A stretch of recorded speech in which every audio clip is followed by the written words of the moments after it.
গায়ে হলুদ আর স্নানের পর্ব শেষ করে রিশানকে নিয়ে আমরা গেছিলাম আমাদের বাড়ির খুব কাছের একটা মন্দিরে, যেখান থেকে আনা হয়েছে রিশানের জন্য প্রসাদ, যেটা আর কি রিশান সবার প্রথম খাবে। তো তারপরে এখানে আমার দাদা মানে রিশানের মামা কিন্তু রিশানকে নিয়ে এখানে বসে পড়েছে ওকে প্রসাদ খাওয়ানোর জন্য। আর আমার শাশুড়ি মা সবার প্রথম রিশানকে আশীর্বাদ করেছেন।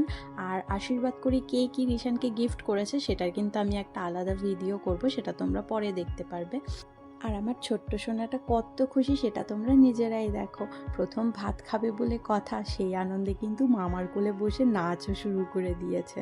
তো তারপর এইখানে কিন্তু আমার মা রিশানকে আশীর্বাদ করতে বসেছে। এই দিনটা যে আমার কাছে কতটা স্পেশাল ছিল সেটা আমি কাউকে বলে বোঝাতে পারবো না। প্রত্যেকটা মায়ের কাছেই হয়তো ঠিক একই রকমভাবে স্পেশাল এই দিনটা। ও আরেকটা কথা তো বলতেই ভুলে যাচ্ছিলাম, এই যে ধুতি পাঞ্জাবিটা আমি নিজে এঁকেছিলাম রিশানের জন্যে।